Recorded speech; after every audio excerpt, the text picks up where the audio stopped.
reka tujye kuri Manchester United kuza k'umutoza mushyashya bamwita Ruben Amorim.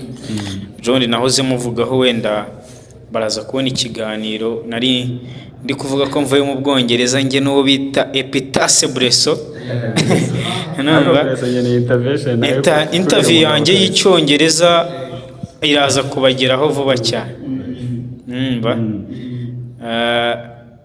Mvuga nti ni umutoza wuje yari amaze imyaka 4 muri Sporting Lisbon,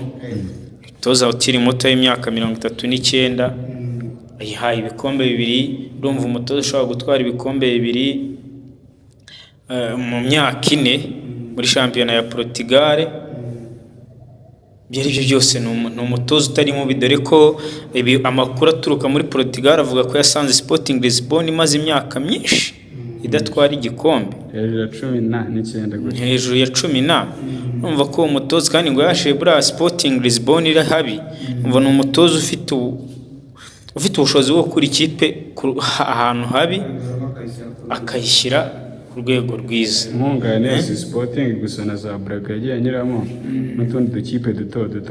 Braga yanavuye yaje muri Sporting avuye muri Braga. Yego Manchester United mu busanzwe urayifana? Manchester United ni ikipe nkurikirana cyane. Uranayifana? Ndanayifana. Byose byahuriye ngo yaninga amata babyaye amavuta. Ngo tugiye kuganira neza cyane. Noneho hari kuza k'umutoza kwirukanwa kwa Ten Hag we twagiye tumuganiraho mu biganiro byacu byatambutse bitandukanye. Bamwe twemeranya ko yirukanwa, abandi ntitubyemeranye, ariko ngewe ku giti cyanjye na supportinga ko yakirukanwa bijyanye n'urwego n'umusaruro aho wari uri. Kuza kwa Ruben Amorim hagati muri sezo, uriya mutoza ubona hari ikintu azafasha Manchester United, dore ko hari n'abageraho bakavuga bati benshi baragiye, hageragejwe benshi ababaye muri Manchester United, hageragezwa abasaza bafite experience, ngo ndavuga nka Luis van Gaal, hageragezwa abatoza bafite amazina bari mu kiragano cyo hagati, ndavuga ba Jose Mourinho, bari abatoza bo bita abatoza b'ibikombe biranga. Ese Ruben Amorim urabona hari icyo aje gufasha Manchester United? Ya Ruben ntago nje namutega iminsi, gusa uko bigaragara statistics ziwe ziramuvugira ko adeservinga kuba afite karakazi, nubwo afite imyaka mikeya ari mu mathate 39 gutyo. Ruben rero njewe ikintu namuvugaho, nje nagiye mbona Man U akenshi, Man U uri ikibazo ifite, nje mura mvuga Man U ifite ikibazo cyo mu mahitamo. Aba bantu bose zana naga bari babi, ujye na Ten Hag birukanye uyunguye ntago yarimo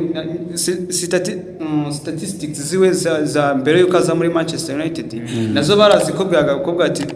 uyunguye yaje gukora ibintu. Urebe ba gegen pressing uramuzi Frank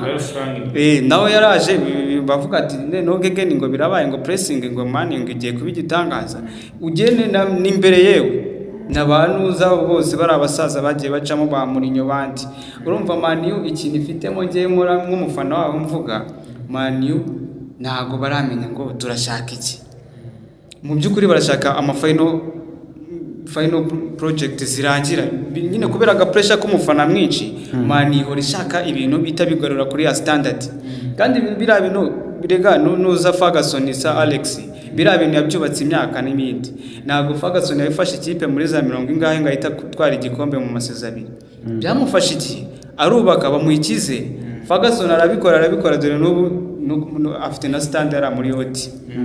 Rero icyo ngenda kuvuga nuko mu gihe cyose bahaye bahandi ati no Ruben, umuntu wese uzaza muri la kipe ya Manchester United niba mu mwanya ngo yubake bareka tsindwe bamwese. Ubundi umuntu utamuhaye ngaseze nkenye cyangwa zinga nuko nyine isi turimo akakanya turashaka ibintu bya chap final product zita zitanga umusaruro. Ariko siko bigenda, abakurikirana umupira neza bahuzi bakubwira ko umupira urubakwa nkuko umupira wa science, umupira urubakwa. Guardiola reba igihe byamufashe, yagize muri Manchester City uribuka ko za kabiri zariho ba Krishna n'abandi I mean basanya uvuye muri Arsenal abo bose yaramenye uzi yari bitwaga baza Bareta arajugunya uriya musaza w'uruhara hari abandi Yaya uzi ibibazo bagiranye na Yaya ariko icyari kirari Guardiola yaravuze ati ngiye ndashaka kubaka ibintu byanjye ubuyobozi baramwumva ibaze kubura umukinnyi nka Yaya hari yari yenda ariko nkunganemo gato nakuciye mu ijambo ni ukuvuga ngo kugeza ubu waruvuze ati hari ikintu baherera bati basa nk'abadafite icyo batazi icyo bashaka si uko amahitamo baba bakoze ari mabi ariko nkunganeho kuri icyo ngicyo kugeza ubu kuva aho haje ubuyobozi bushyashya buri under Sir Jim Ratcliffe ufite imigabane cyangwa se ufite igice cya siporo usa nk'aho ari we ugikuriye kugeza ubu baravuze bati reka dutangiye poroje nshyashya bivuze ngo bya bindi byose byagiye ku ruhande barimo gutangira poroje nshyashya rega nawe gatoya wibuke ko Ten Hag wirukanwe abahawe amasezerano ejo bundi yego hawe amasezerano nta n'umwaka uracamo ndetse ejo bundi muri samasi none se bwo nimba urase sa Ratcliffe si we wari uhari se urumva nibyo ngende kuvuga bari abantu bagendera kuri pressure ngewe ku giti cyanjye Ten Hag ngewe nabonaga bamwana ubwo n'akandi gahe gato sindi bumwemeranye n'abandi bafana ba Manchester ariko impamvu bivuga gutyo ni uko Sir Jim Ratcliffe nibwo yari akiza kuvuga ngo yatangiranye n'iyi sezo itangiye nibwo komite yo muri rusange yari itangiye yaba Omar Belada ba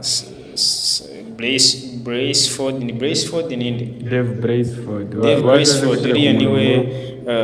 director of sport muri Ineos ngira ngo sporting director muri Ineos yose hamwe kuko Omar Belada we ni CEO wa Manchester United gusa so abo bose twaje muri technical directors ba Jason Wilcox bajya muri ba sporting directors ba Danny Ashworth n'abandi benshi muri komite ni komite nshyashya muri rusange yaje ufite gahunda yo gutangira poroje nshyashya ibyo uvuga uti barashaka ibintu byihuta kuko ntabwo bagomba kwirukana Ten Hag bagomba kumwirukana bitewe n'uko Ten Hag ikipe zikomeye nka Manchester United kugeza ubu hari ibintu bya kera kugeza ubu bitagikora bitewe n'uko kugeza ikipe nka Manchester United poroje yayo urebe kuri poroje ya Arsenal yari twitaga trust the process urebe igihe wo bita Pep Guardiola yazaga agomba gushyira iyo bita Man City ku ruhando mpuzamahanga yamaze no kwishyura dore ko yatwaye igikombe cyiza kurusha ibindi tukita igikombe cy'abagabo Champions League yagiye byubaka ariko progressinga kwangwa Arteta isaha ari ku mwanya wa gatatu agaruye Arsenal muri Big 4 urabizi ko mbere y'uko aza Arsenal twari tuyize muri Big 4 kubwa Arsene Wenger yari tangiye kugiburamo atangira kwigarura muri Big 4 ejo ku mwanya wa gatatu ejo none hatangira guhanganira ibikombe ubu nizo sezarimo season out usanga agenda ari ku mwanya wa kabiri aryana isata burenge na Pep Guardiola bivuze ngo hari ikizere ko n'igikombe ashobora kugitwara bivuze ngo ikipe nka ziriya nkuru wubaka projet ariko progressinga nituvuze ngo aze atware champion umwaka umwe ariko task bari bamuhaye bajya kumwongerera amasezerano mugeti yego twaye igikombe tugeje ku mwanya wa 8 n'uburi performance ye ntiyari nziza yagombaga kwirukana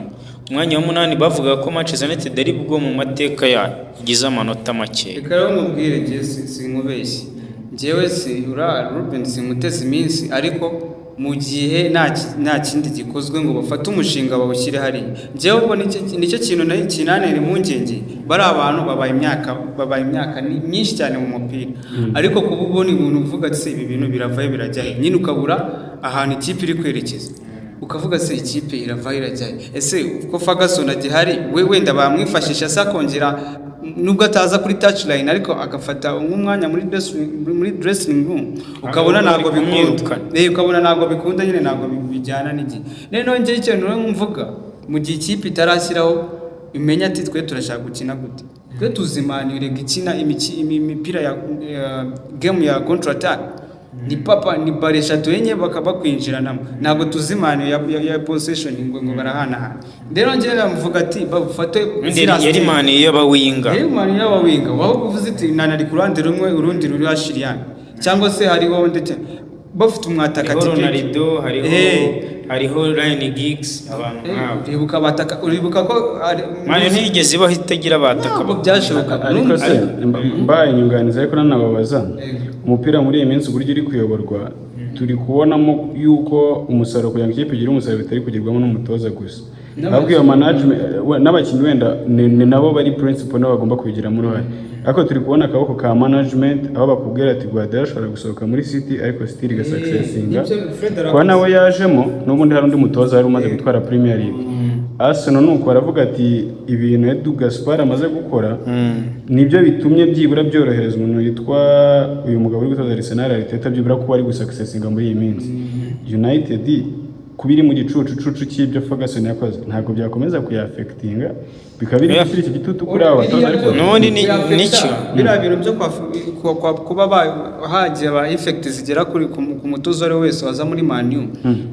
ziturutse kuri Ferguson birabyo ni ahantu bizahungirwa uzaza wese azakorera kuri la pressure kuko n'umuntu wagize wabonye akanya ko kubaka ibintu bye ntabwo waza ngo itubisanye kereka nawe uzuye ukabona uwo mwanya ukagira ibyo wibagiza abafana ba Manchester ako ga pressure rero ngiye numva zikazashira none se ko uwo Ferguson yabikoze mu gihe cya kera muri ya management mwagarutseho irari kayiki iri old ubu ngubu twaba turi kubona imiyoborere mishya no kubigiramo ari kugira ngo ikipe successinga United nyine birayisaba ikino no kugira ngo uwo mutoza aze gusuccessinga niyo management tubonemo akaboko kayo oya ikiriho ni kimwe kiroroshye barangeze abazungu ndabemera ariko hari ahantu nabo bambeshye njyewe urumva ikintu mgiye mvuga nukuba ikipe ifite ivuga ati twe dukina gutya turashaka umutozo uza gufitinga muri bino bintu bimeze gutya za Barcelona zirazwe ni tic tac udakina tic tac nago Barcelona yakangaje anuza muri nyonga zinga itozi nago Barcelona yakangaza Ancelotti ngaza itozi kuko nago ari nuza zabo nago ari guza rero Manchester United turizi ku mikino nago tuzitambaza agapira tuyizifite abawinga batyaye tuyizifite umwataka utyaye tuyizifite ibisukara hari hagati ba scores urabibuka abo bakariki rero Manchester ni fate wa muri wa muji nyine ya identity ya igumana kuko nuzo kuva ngo Ten Hag ngakina ibiki zuzi ngakina iki Ten Hag ngewe arinza agenda nazi ngakina iki ntago uzinga kina iki abo bose ba Mourinho baraje ntago uzi Mourinho birazwi ni guparika bisi papa nureba n'abakigukubitemo rero ngiye ikintu numva Manchester yakora yashyiraho imirongo migari bakavuga ati twe turashaka gukina ibi bintu bakaza none n'umutozo ufitinga muri bya bintu niko numva byari ndatekereza ko nabo ni abasportifu ugiye kuri mvuze kuri icyo kintu wari ubajije uti mani yakora iki wenda nkubakira no ku bya Islon ntekereza ko nabo ni abasportifu umutoza bamuha imirongo ngenderwaho y'uburyo ekipe ikina ahubwo akaba yafata nawe akavangamo filozofi ze hanyuma icyangombwa no ku ikipe succeeding n'ubundi biragoye ko wabona Bayern ikina nka Barcelona ariko biroroshye ko umutoza nka Hans Flick watoje Bayern harya Hans Flick ni yatojeho Bayern watoje Bayern aza gatoza Barca igakina wa mupira wayo kandi ari uburyo bw'imikinire butandukanye ariko buriya nkunganya gato kuri icyo kintu nari uri tukomeza buriya Hans Flick ko afite formation ku mupira w'Abadage ariho uriya yabaye formé cyane by'umwihariko mu ikipe y'igihugu ari kumwe n'umutoza wabo bamaranye igihe kinini yamwungirije Abanyespanyol n'Abadage buriya bafite ikintu bahuriyeho cy'umupira wa collectivity guhuriza hamwe ariko ku mahame n'ubundi bafite ako gatushe bajya kumuzana hari icyo bashingiyeho nyine nanjye nibyo mvuga ntabwo none se ubu ngubu umupira wa maniyo muri Portugal ubundi buriya nabo ni abantu bizerera cyane mu bantu b'amakontra atake uzarebe n'abawinga benshi bakomeye babayeho baturutse muri Portugal yego urumva n'imikinire niyo urebye nk'abakinnyi twatunze abo bose ba Diego Dalo ba Bruno Fernandes ni abakinnyi bo muri Portugal urumva ntekereza ko ntabwo bizamugora azaza yiyangaje dore ko ubu si manager head coach. Wenda tuzasobanurira abantu ngo head coach na manager batandukanye. Manager ni ukuvuga ngo ibintu byose aba bifite mu biganza, head coach cyane cyane mu mupira w'aka kanya biragoye kubona ko noneho twakongera kubona aba manager oya ntago aba manager bashoboka bitewe na structure y'umupira muri iyi minsi. Inshingano bari kuzigabana. Hari sporting director, hakaba technical director, bose n'abafatanyiriza hamwe mu rwego rwo kugira ngo equipe ibe yubakitse kandi delivering biganisha ku musaruro w'imbere mu kibuga. Dufunga ikabansoza kuri aka kabazo kugira wenda mu kanya turanakomeza kuri Champions League ho gatoya mu kindi kiganiro. United na Amorim ahabwa igihe kingana iki, yangaye igihe kingana iki? Igihe yaba da success inze ku mpera z'iyi season bamutunga intoki cyangwa yihanganirwe? Nimba ari uwihanganirwe yihanganirwe igihe kingana. Nawe yaje abizi no muri interview nabonye ejo bundi. Nabonye ejo bundi chief reporter wa Sky Sports ubita Kavesore ko ravuga ati nka object nk'intego cyase nk'icyo ubundi Ten Hag yagombaga gukora bari baramuhaye muri contrat no gushyira ikipe muri top 4 agaro gutwara igikombe. Ubita Ruben Amorim nawe afite task yo kuzana ekipe muri top 4. Iyo mpamvu Ten Hag yirukanwa hakiri kare kugira ngo batabarire hafi. Numva ekireza ko niba umuntu ashobora gutsinda imikino 2 muri match muri journée nka 7 cyangwa 6 agatsinda match 2 gusa kuri ekipe nka Manchester United, ejo ushobora kwikanga yigeje no muri relegation. Cyaba ari icyasha, byaba ari ibintu bisa nabi. Wenda tuvuze ngo Everton cyangwa se Nottingham iri muri relegation, ibyo nta kibazo. No Manchester United rero cyase n'aya makipe yandi akomeye atandukanira n'andi makipe matoya.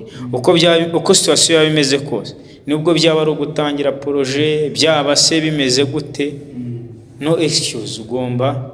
iyo challenge yo yakiriye. Niyo mpamvu yishyura umutozo ukomeye, niyo mpamvu igura umukinnyi ukomeye. Wenda twe dukipe tundi tutagura, niyo mpamvu ifite iryo zina igomba guproteja. Hari challenge runaka bitewe n'ahantu uri ugomba kuguhura nazo. Hezron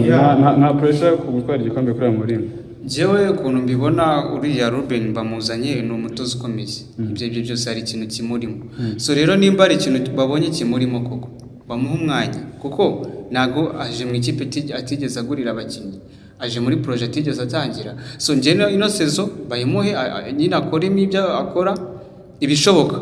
abikore, noneho bamuha ikindi gihe cyo kumuhereza umwanya nawe agira ibyo yubaka bye, turebe se afite iki cyo gukina. Buriya kugira umukinnyi umutoza abe mwiza yerekana ibintu bye ni umwanya bamuhereza. Buriya baguha ikipe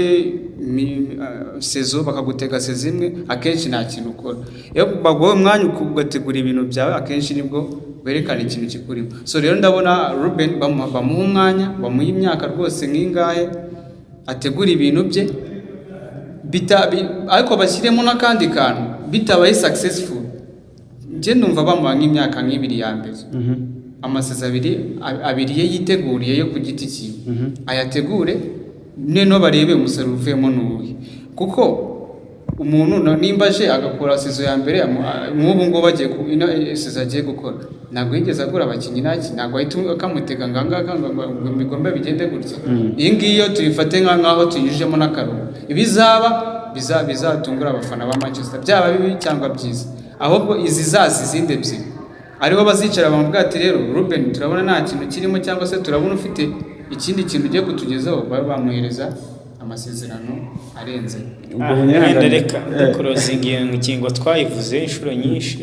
twayivuzeho, wenda tuzagenda tunayivugaho. Ejo bundi kuri 11 aratangira inshingano ze muri Manchester United. Kuri 24 zakina match ya mbere. No mu kiganiro cya mbere navuze mu Cyongereza birimo bimwe na bimwe mvuye Manchester, ukuvuga ngo nvango wenda tuzagenda tubivuga bite atangira sezo, uko azagenda atangira, umusaruro azagenda atanga mu ntangiriro ze z'akazi ke muri Manchester United. Ahubwo reka nkwibarize mu mufana wa Manchester, niye match Man yatsinzwe utazibagirwa? match Barcelona yatsinze Manchester United i Wembley ya finale ya Champions League Igitego 11 igitego cya Messi asimbukanye Vidic na Ferdinand cy'umutwe kabisa kiragitego iri image ni igikuba ntibyari 3-1 siko neza ariko byari 3-1 kuko muri amanini yabanje igitego icyo gihe hari hagira abo bita Baroni hari hakiri Muzehe Van der Sar goalkeeper hari hakiri ba Nemanja Vidic kibuga birira Swadi yose narayibuka kuko yari yabanjemo hari harimo Michael Carrick hari harimo Nemanja Vidic hari harimo Patrice Evra hagati harimo Scholes na Carrick gatatu Evra birazwi umutima defense ni Ferdinand na Vidic kabiri niyo natibuka ni bari Rafael da Silva Fabius ni impanga se cyangwa impanga zari impanga ariko Rafael da Silva akinaga kuri kabiri ndumva rero wari uriho hari oya mu hagati hari harimo na Jisung Park araka mediateur bitaga Jisung Park hari harimo na Line Giggs mzee wa kazi United y'amateka tutaza kubitira icyo gihe rero yabanjemo igitego Barcelona itsinze iki gihe 3-1 niba mbyibuka neza kabisa niyo match nze natajya nibagirwa yambabaje match yashimishije rero ni match twakubise ikipe ya Arsenal ibitego 8-2 Ashley Young ashyiramo hat-trick imikebyo kabisa yadangiza bita Babatov ne yashyizemo hat-trick ubwo ndibuka ni nawe Babatov yarahari ariko ndibuka niko nawe yaratsinze 2